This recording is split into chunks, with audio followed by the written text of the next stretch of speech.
Thank you, Patrick.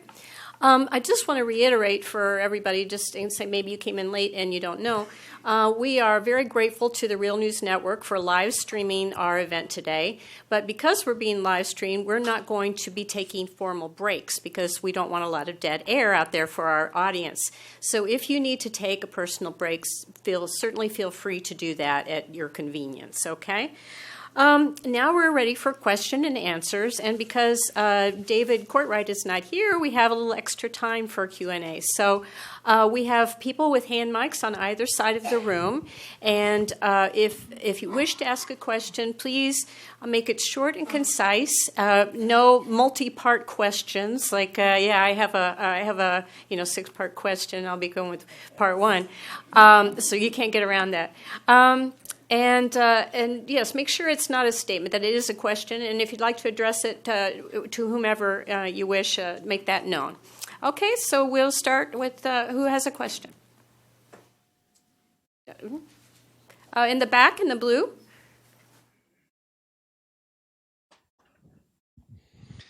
Hello, I'm Michael Beer. What is war? A lot of the definitions I've seen of war have not included the vast espionage industries around the world that do spying on billions of citizens, that do lots of killing, kidnapping, stealing, and are they included in what we need to abolish when we talk about abolishing war? Is that directed to anyone or either?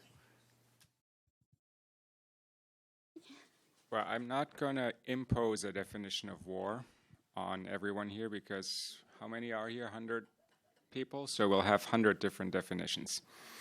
I think I have a very clear one, which is sustained violence, organized, leading to large numbers of casualties.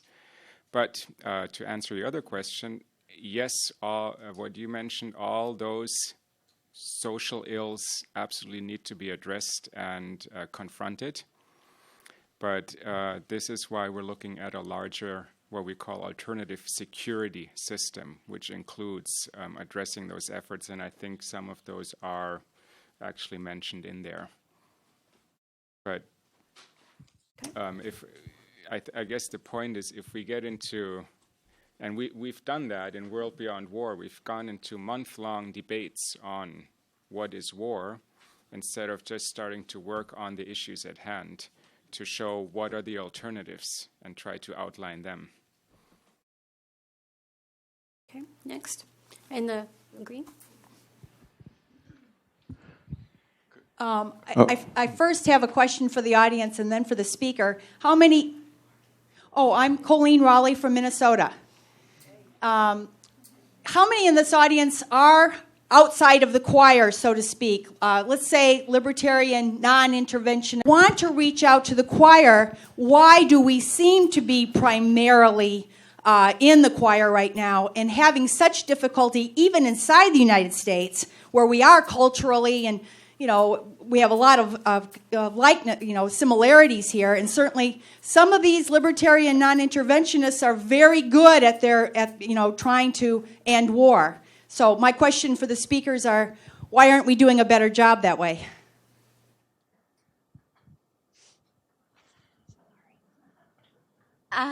That's a big question. I think just from my experience, which is limited to a certain issue, but I face the same problem of kind of preaching to the choir and how to move beyond that. Sometimes you'll be in a room and everyone essentially agrees with the point that we're trying to reach, that nuclear weapons are bad, for example.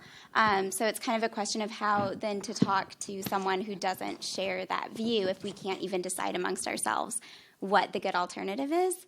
So I guess that what, in my experience, I found to work is just to kind of look at focus more on the commonalities than the differences, because I think the differences can be innumerate, and so really bringing it back to what we can agree on and moving from there. I hope that addresses a bit of it.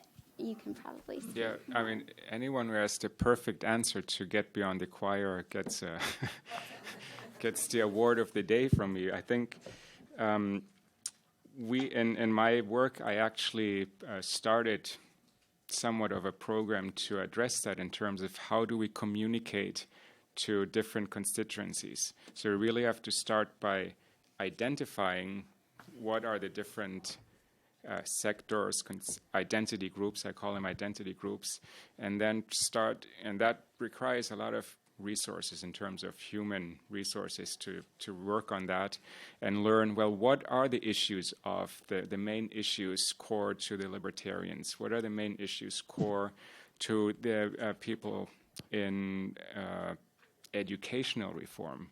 Immigration, well, immigration, we know the issues somewhat there. But again, and what Brenna is saying, then try to see, well, how can we connect it? At what level can we connect their main issues to what we're trying to achieve? And I think our culture of militarism gives us many, many connectors there. Lady in blue, and then followed up by George.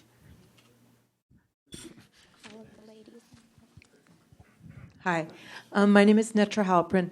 My question is, and I've been thinking about this recently, it's seeming to be that there is a global youth party. It's like one party, like in United States with Bernie Sanders.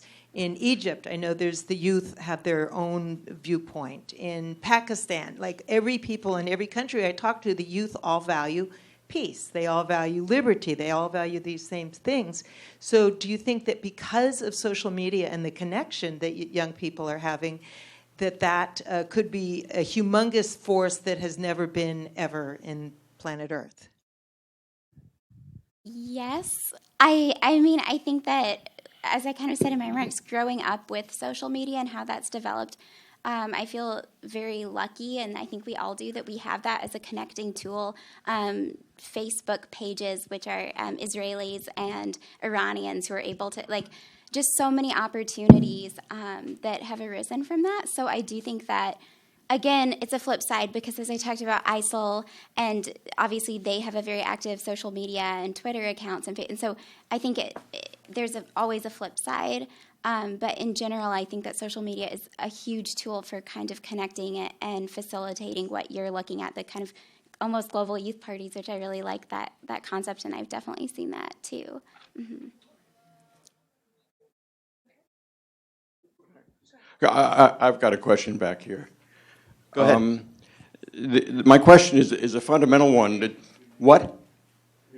Oh, Doug Noble. The title of this is A Global Security System, an Alternative to War. And I want to ask, is it really an alternative to war, or is it an alternative to war narrative of legitimation and justification of war, using words like security and defense, when in fact war itself, as we well know, in our own country, by our own country, is about aggression, is about imperialism. It has nothing to do with security and defense. That's just all legitimation. So that's my question. Is this really all about an alternative to war? Is it an alternative to the current justifications and legitimations of war? Before you respond, I don't know if there's any way to turn up the panelist's microphone, but please, maybe if you'd hold them a little closer, speak a little more loudly, that would be helpful. Well, that's a good question, and it is absolutely both, and we call it the hardware and the software. So there are very specific proposals in there needed to abolish war and the war machine, such as the reform of the United Nations, ending drone warfare. And then there are very specific proposals on how to create the software surrounding it, which is creating cultures of peace. So I think it's important that both need to be addressed and implemented. I talk a lot about the narrative, and you heard that in my talk, but the legitimization of war, but there's a very clear process in here also on very tangible elements, structures, systems that are in place. Recruitment in the United States, for example, the NATO, another example, to abolish war.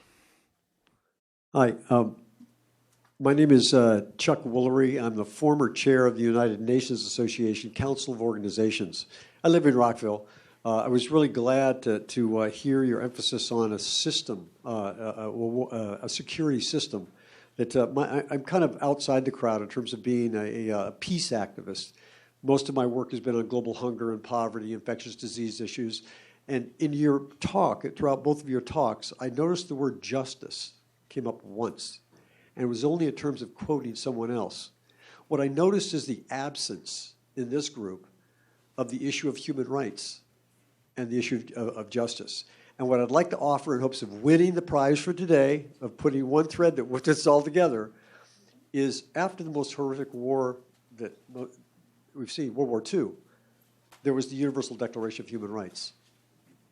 And that is the thread, that is the needle that threads every single issue that we talk about, whether it's peace, poverty, disease, literacy, torture, whatever it is. That is the framework in which this group could bring together a coalition of coalitions.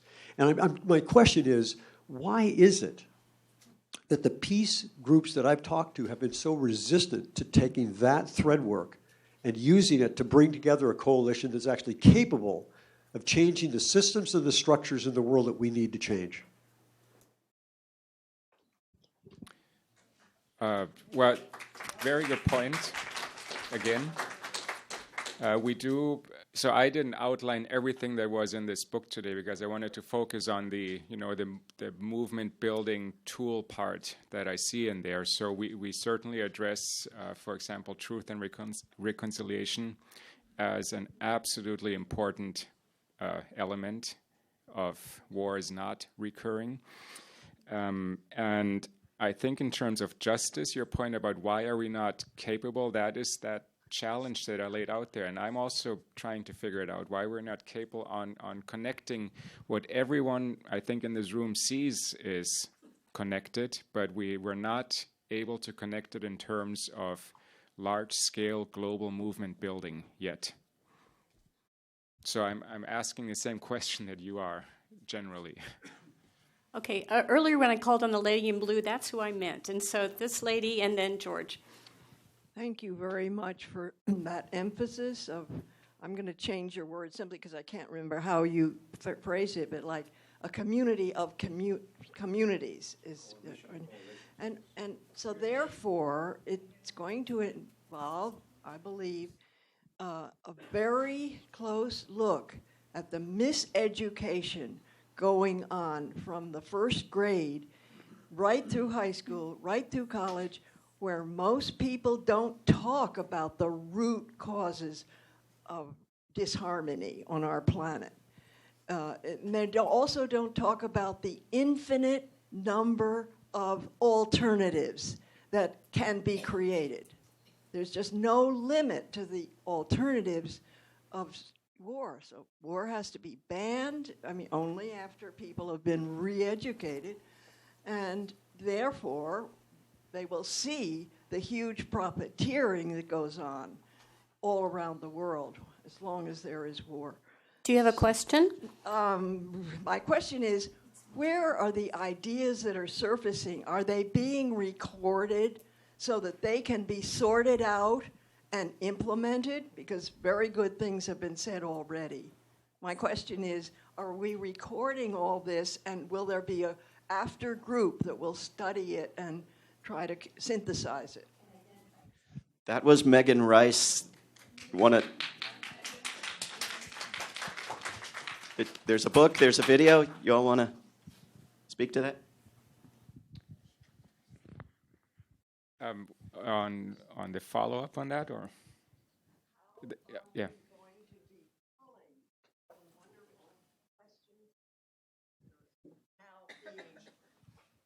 Surfacing. It's being recorded right here. We are going to make extensive use of the videos from this conference, and we are going to have workshops on Sunday where we put them into practice, and we agree, do we not? Yeah. Okay. George Ripley from D.C. A few years ago, it seems we have some cause for optimism because when Obama gave his little red line speech about the chemical warfare, the United States citizens really reacted against that idea that we should be going to war. And legislators I spoke to on the Hill, they said, congratulations to the peace movement for stopping that effort to go to war. So perhaps you could elaborate on some of that. Yeah, that's a very good example, and I absolutely agree. I know that actually we as World Beyond War also advocated strongly against a military intervention, and we did so by proposing a myriad of alternative ways that are more effective and therefore preferable. And we had I know David and I worked David Swanson and I worked closely on really writing that up, and I always take a very, the social scientific approach, and I try to find studies that support that provide evidence why this is more effective, because this is language that legislators like to hear when you can really give them something that is considered solid. And I found in my own work, I've studied the peace movement extensively, and I came to the conclusion that we, in history, they've had it right most of the time. The analysis of what was going on in societies was very accurate. But what we have now, at this point in time, is actually what I call peace science to back up a lot of that analysis. And we can add that strong evidence to our communication to legislators, for example, when we advocate for no military intervention. Hi, Steve Lappaman. I do have a question, and I'll keep myself to 2 minutes if that's okay, but just so you know a little who I am. I work with social studies educators during the day, and my political activism right now is with my Unitarian congregation up in Rockville, Maryland, to try to get the liberals in that congregation to actually engage, as many of them are doing more than I am, but can we coordinate a little bit better to take action on the progressive and peaceful ideas we have. And that's sometimes hard to do if you're living comfortably in suburban America, to actually step forward and take risks in your friendships and your conversations. So I heard Ralph Nader speak twice within the last 3 weeks. It's really been pretty amazing. And he made the observation, and I've invited him to write about this, that if you look at American history, you can win if you have 1% of the population that is active in your sphere, like women's right to vote. If you have the facts on your side, and third, if a majority, 51% of the population thinks that you're right. So those are the challenges to hit. 1% of the population active, a majority, 51% thinking you're right, and the facts on your side. The only exception to that in U.S. history has been abolitionism in the Civil War. We had to have a war to resolve that one. Could you come to your question, please? Oh, my question is, he said that if the most effective thing we can do, and I wonder if you agree with this, is to meet face-to-face with your congressman at least once a year on the issue that you care about. And, we can do a lot of other talking among ourselves and talking among peace groups, and that's necessary. Every step toward peace is good and necessary, but if you want to be effective in this nation, is that the most effective thing we can do? Meet face-to-face with our congressperson at least once a year on the issue we care about. Would you agree with that? I think it's difficult for me to point to like a most effective tactic or action, but I definitely do think that is one of the most concrete actions that you can take. And again, just from working with students generally, I think that a lot of times it's hard when you're talking about kind of abstract issues to actually get to something that will make a difference. As I said before, we're not actually writing the laws that are going to make the changes. So I definitely think that meeting with Congress people is something that's a concrete action that's very important. I think it depends on who your congressman Yeah, yeah. Yeah, well, Excuse me, the live stream cannot hear you if you're not on a microphone, so let's keep the rogue comments down. Usually I'm pretty optimistic, but I don't agree that it's the most effective way. Unfortunately, there's a pretty solid study that shows that actually ultimately what we all kind of know but don't want to believe, that the legislators are beholden to the financial interests. That is proven, but I don't want to discourage anyone. I mean, I definitely still wouldn't give up on that path. I'd see it, I mean, Alice Slater here in the first row just mentioned, what if 1 million people show up? Because, I mean, there's a difference between us individually, and we get to know the staffers, and it's all good. We have great conversations. I don't think that's the most effective way. But if we open the space, because sometimes we can change through pressure, but for others, they're already with us, and there we have to create that space for them where they can step into. And I know a concrete example through a story, so I wasn't involved, but that was in Minnesota with Keith Ellison, who said, create this space for me so I can do the right thing. I'm paraphrasing, but that's, I think, the opportunity that we have. This gentleman over here, and you, sir. Yeah, whoever you were with there, David. Hi, my name's Negara Bai, and so, sorry, bear with me as this is a sort of a thought and question and formulation, but I've been sort of following different spaces, and this is a space that's new to me, but there seems to be an effort on the part of many people concerned with the betterment of the world to kind of clarify their thinking, their conceptual framework, their narrative. And a lot of ideas and sort of these narratives are put out there. So everything from the Next Systems Project, the Great Transition Initiative, this offering. It's a little dizzying, actually. So there was a whole phase where everyone was talking about their theory of social change, you know, and now this seems to be the next thing that everyone is out to do. And on the one hand, I think it's important, like those thoughts need to be clarified. People need to make sense of what is guiding them, what the framework is. And what you were saying about sort of this need to make these connections and to broaden sort of a movement.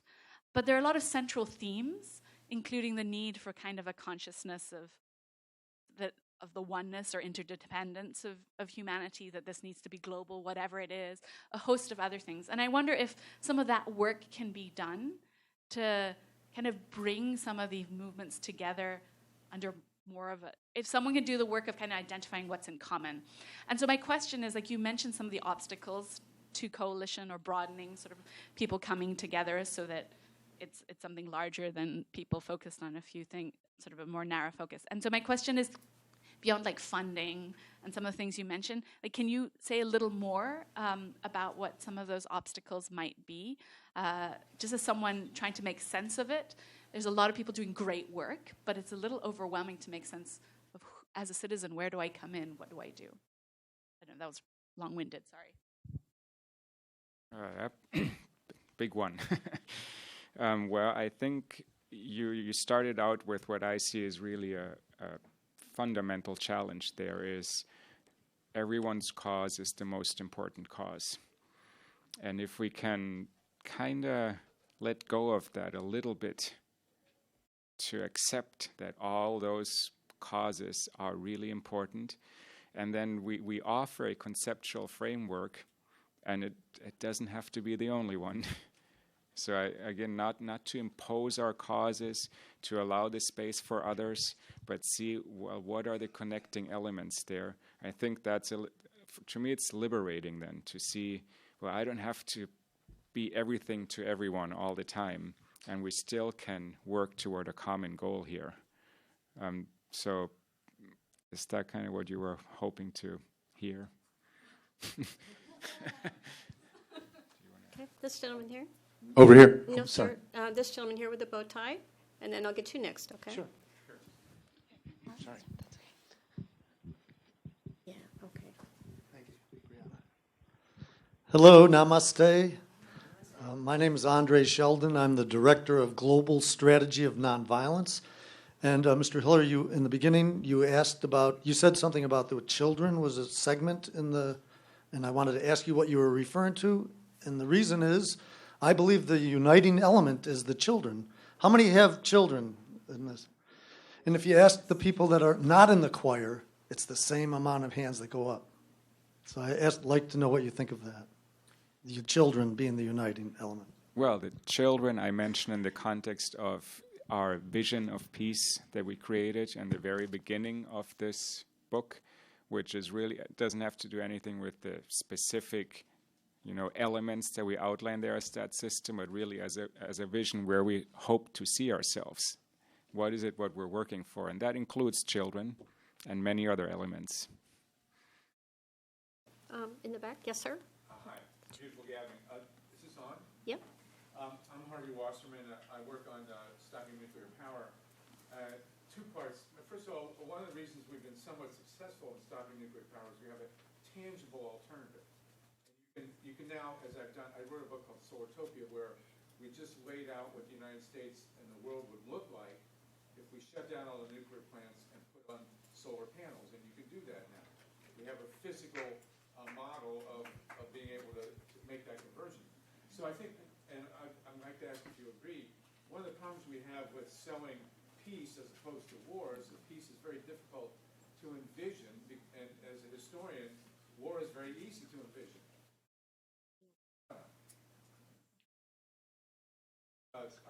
Different? Yes, obviously that's different.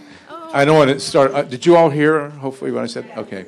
So if we can make a vision of peace as tangible as the vision of war, maybe that would help us, as we've been able to do in the anti-nuclear movement. And the second part of it is, where do you see the balance on the issue in the United States, especially, of war versus empire? I mean, the biggest problem I think we have, and maybe you agree or not, about war, selling peace in this country, is that we've become accustomed to being an empire. And people in this country equate security and even peace with having 900 bases around the world and the biggest military around. Can we get a vision, and do you think it would be effective, of what our country would look like if we weren't an empire? And how would that impact the amount of war that we actually confront in this world? Well, wonderful points, and I hope that when you read this booklet and kind of see what we're trying to do there, this is exactly what it goes at. So tangible alternatives. That is really what my personal background also is in terms of peace and conflict resolution. We now offer those alternatives, and I started with that statement: we are at a stage in human history where we know more effective alternatives to war and violence. So it is no longer that we have to just say, I'm against war. Well, what's the alternative? And that's the next question that comes. And then we can start outlining them. We can outline them for every single war, or we can outline them for war in general. So, I think they're very tangible. And in that Syria example that we discussed a few minutes ago, that's exactly what we did. It was not just a no to intervention, it was a yes to all the alternatives. And your second part is absolutely, that's where we called it, we talked a lot with a whole committee about the title, and we called it security system because we want to take that concept and own it for what we believe is security, and really get away from this national security discourse, from that peace through military security, peace through strength. But so we recognize that and address that, but this is really one of the major challenges ahead of us, just like you mentioned it. Okay, Alice here on the front row. Hello.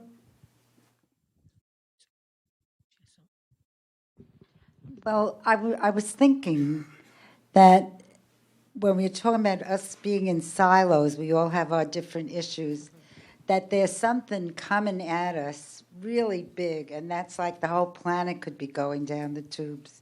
If we don't end war, if we don't end fossil fuel and nuclear fuel, in other words, I think we should be looking at how we talk about the health of a planet, and we have this fantastic thing with all the Native American tribes and making up with each other, the Sioux, the Navajo, and the Cherokee, to fight the pipeline. I mean, they were always enemies. So I think that's some kind of a metaphor that we. What do you think of that? I mean, I know it's supposed to be a question, but no. But I mean, how do we use this? Let's think about that. That we can make bigger alliances, because everybody's in the same boat or on the same globe.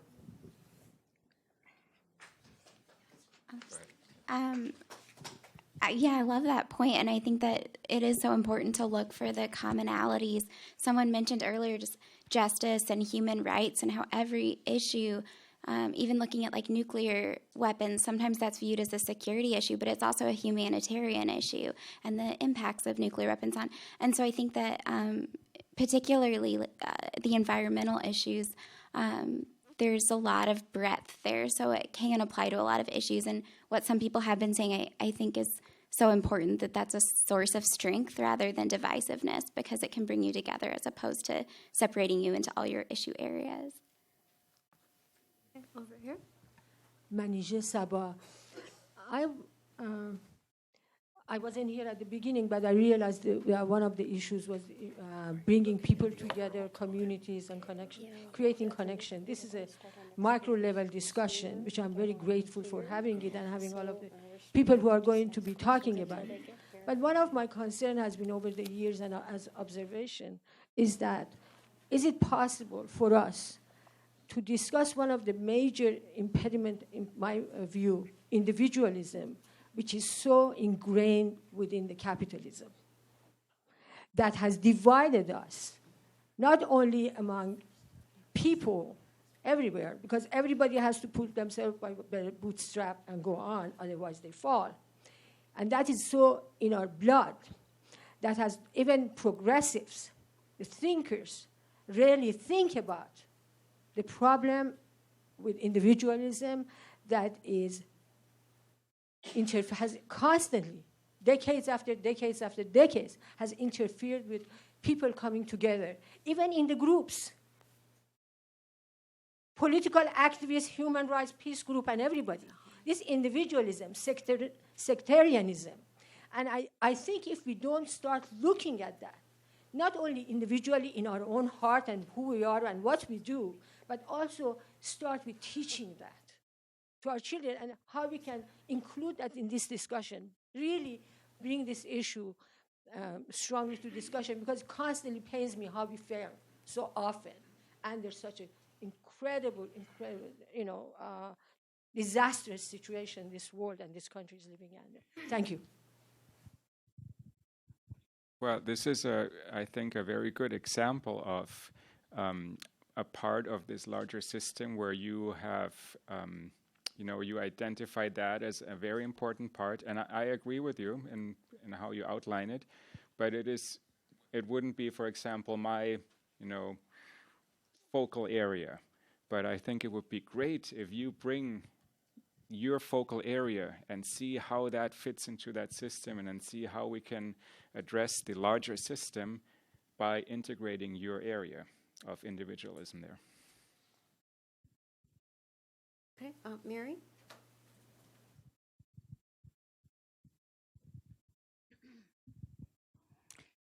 Good afternoon. I'm going to sort of bring it down to us individuals. What's your name, please? I'm getting there. My individual name is Mary Hanson Harrison.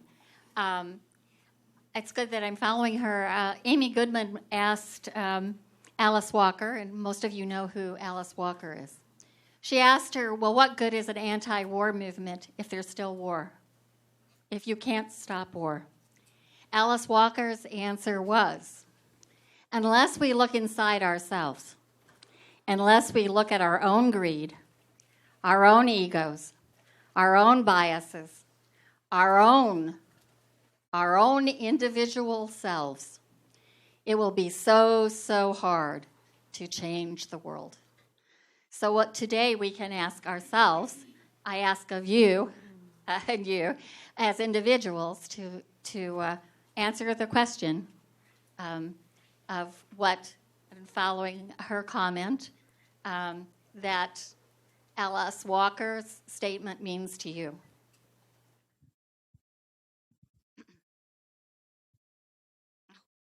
Thank you, Dave.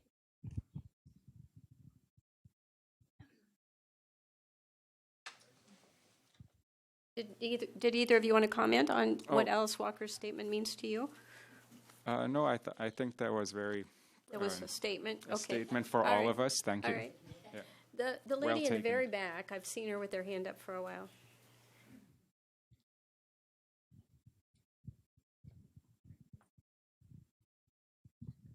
My name is Patricia Charney, and I've had to look at my name tag 2 or 3 times to make sure I'm not at a Jill Stein rally.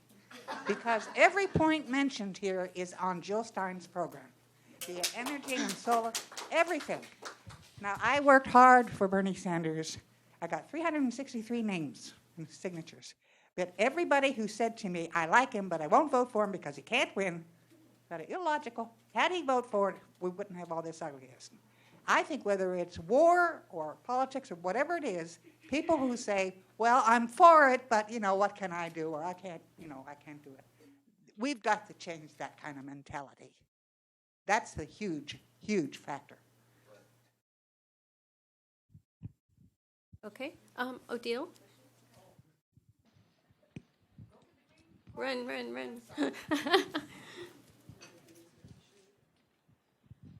Odile Lugono-Heber, and I am the program chair of the Women International League for Peace and Freedom. I think I agree with Alice. This question is, if we want a sustainable world that supports peace and life, but can we have it if we continue spending all the money and our tax money into war and nuclear weapons? So to me, that's the question, that's kind of a fundamental question. And you spoke of speaking to other people. Do we address professional organizations and unions? Thank you. Absolutely. So we definitely address, out of control military spending, or I don't know if out of control might seem the wrong word because it's so accepted, it's so unquestioned. So we need to start by seriously bringing that narrative of questioning it out there. And one way of doing that is by involving identity groups, as I call them, that traditionally have very little to do with peace movement activists. So absolutely important. Okay. The gentleman against the wall, and then Ellen.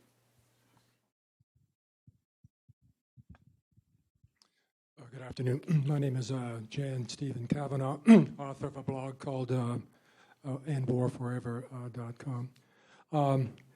I think our conversation is not metaphysical enough. I would like to suggest that the true war, we treat war and peace as if they're opposites. They're not. It's a bit like saying the opposite of right is up. The true opposite of peace is what? Being in a state of terror. Those are the real opposites of being. And so the question we have to ask ourselves, then what is the real opposite of war? And I suggest that I haven't answered that obviously, but when you answer that question, that will break the logjam that I hear you're all running up against. Is what's the unifying thing that in fact will bring us all together?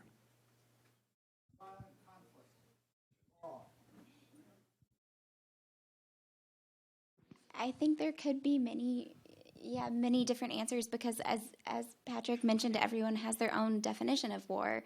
So I think based on those differing definitions, there would be that many different definitions of the alternative to war.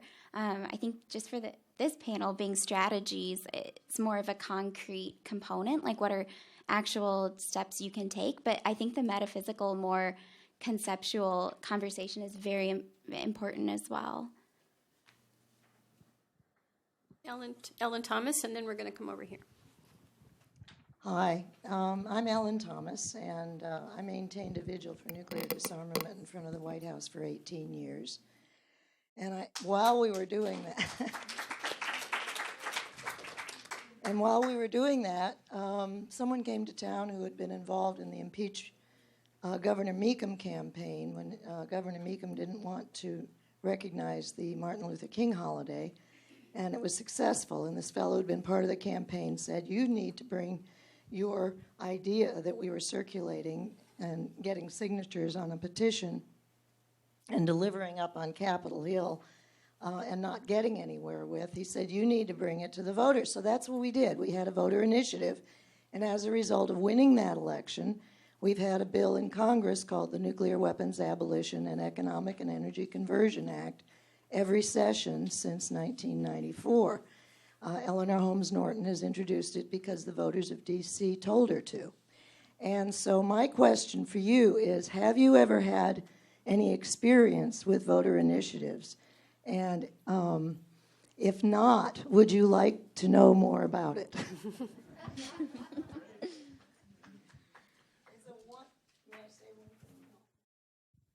It is the most, other than sitting in front of the White House and waiting for somebody to come talk to me, it is the most effective way that I've ever found to get people to commit themselves, to speak about an issue.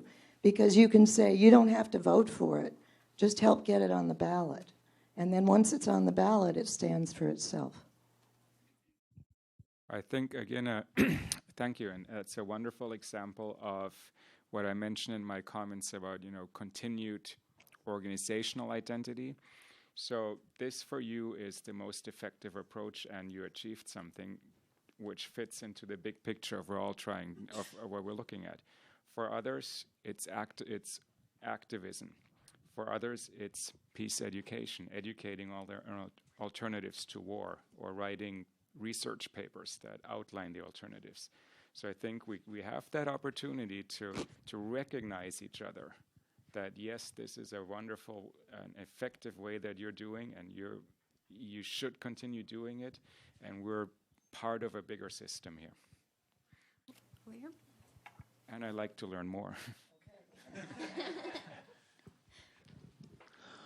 I'm David Lionel from Citizens for Global Solutions. I've been on a thing that one of the problems with we have in the peace movement is that it's so abstract, and it's also national or international. And there's a Campaign for Nonviolence has talked about nonviolent cities. I know about another one called Human Rights Cities, and this is about bringing it home to our own communities. Every community can be your campus. Every place where you live is a world. And if we can start operating locally where we are to bring all of these same principles that are in the book about how we need to be respectful of other cultures and other people, and everybody has to have justice, as Chuck said, that sufficiency. And is that the way it is in our local communities? The answer is no, it's not, and it's very imbalanced. And we live comfortably, most of us, but lots of people don't, and we don't deal with that in our right where we are. And that's where I think we can connect the levels to show people the same basic way you want a world to work, where everybody gets what he needs. That's what we want. And if we're spending money on killing other people and destroying or protecting against that happening, supposedly, then we don't have any resources available to take care of people's real human needs where they are. So that's kind of how to get it so that this whole movement is relevant to individual lives where they live.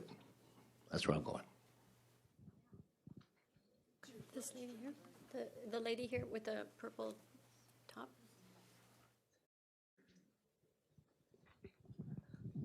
Hi, Leah and speakers. Thank you very much for what you've shared this morning. My name is Beth Adams. I now chair an organization called Mass Forest Rescue Campaign. So I hope you know where I'm going with this a little bit. I feel that we need a paradigm shift right now from just thinking about humans, the effects on humans, to the effects on the natural world, so that our language needs to change to include all parts of the natural world, which really, it comes back to humans because we're interconnected with everything else. But I think we've separated ourselves through materialism and consumerism, and that we need to reconnect with all beings, and our language should reflect that. There's some organizations that do this very well. The Center for Biological Diversity, the Global Justice Ecology Project, and Mass Forest Rescue Campaign. restore the Northwoods. I just really think that we need to bring our heart and our lungs into the picture when we think of the value of the natural world. And I wonder if that's part of your booklet. I'm sorry I haven't had a chance to read it. So are you including the rights of nature as Ecuador and Bolivia have in their constitutions? Well, we certainly include in our vision of peace, also peace with the planet.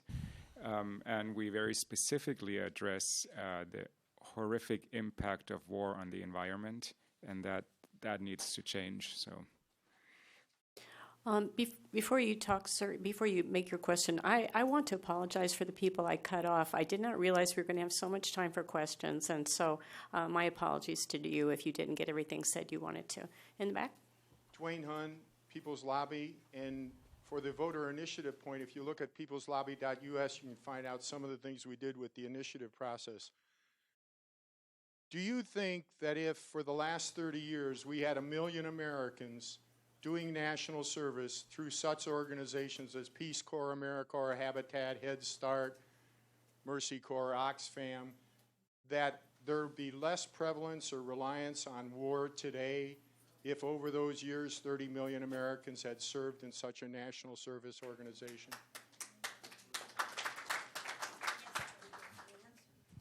Well, the answer is yes.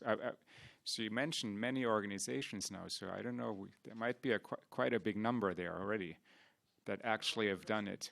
Peace Corps has about 7,700 serving. Okay. Wanted it to go to 100,000. The highest it's ever been is 15. So we had a total number annually of 1 million Americans. No, yeah, I mean, yes, and I can also explain why. It's a yes based on research I conducted and where I'm going to close that circle. And I found that in my own research, that when people experience the unfamiliar, could it be in a different context? Could it be the exposure to a different context? For example, living abroad or living in someone sheltered in a rural small town going into an inner city working there. Exposure to significant people, anything that takes people out of a familiar context where they're unchallenged in their beliefs, they were more likely, and with that, no, not more likely, it was not quantitative research, but that helped in their formation of what I called activist identity. So that was a contributing factor to them seeing the world in a different way and to them developing activist identities. So that was actually very specific research that I did.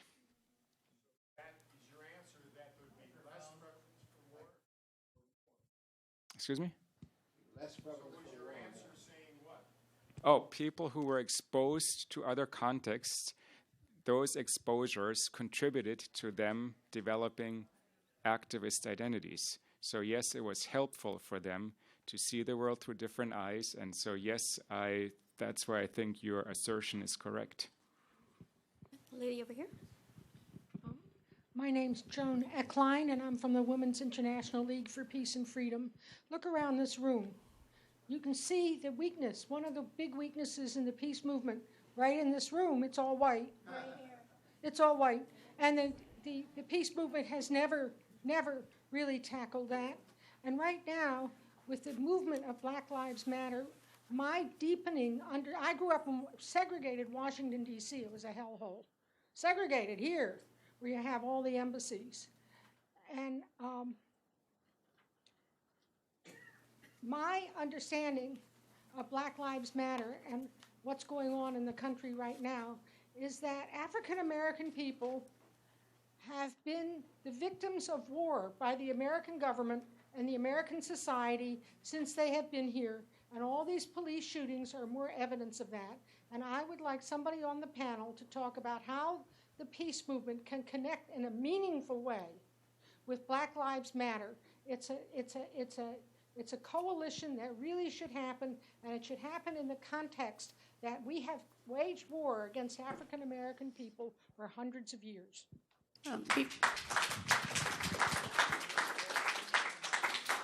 Before anyone responds to that, I just will have you note in the program this evening, we are having a panel called The Racism of War. One of the speakers will be Bill Fletcher Jr., among others. So we are going to try our best to address that issue this evening. Did anybody want to comment on that? I just think having just come from a college campus where during this time when Black Lives Matter is taking off, sometimes the issues, again, that I'm focusing on aren't necessarily what you would think of as part of Black Lives Matter. I mean, what we were able to do, maybe because Notre Dame is generally sometimes a conservative campus, was the little pockets of liberal voices and their different issues would come together and help promote each other's events. So even though that's just a small way of helping, it would be like, my Global Zero Nuclear Disarmament group would go to rallies and go to the Black Lives Matter die-in, and then their members would come. And so kind of working together in that sense. But again, I think that's like obviously a huge problem at many events that we go to, kind of a hegemony in the audience. And it's important to recognize, first of all, just recognizing it. We'll take one last question, and then we're going to begin our next panel. Alan Haber, right here.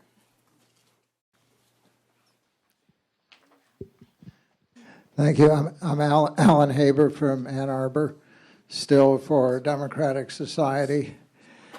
This vision of how the coalition of coalitions for justice, human rights, peace is essential. But there is a dialectic also. We're looking to create a peace system, but we live in a system of war and domination, impunity, imposition. I think we need also to be analyzing the war party. The situation we are in is not simply the product of impersonal factors. There are people who designed the wars we are in the Middle East because they have interests.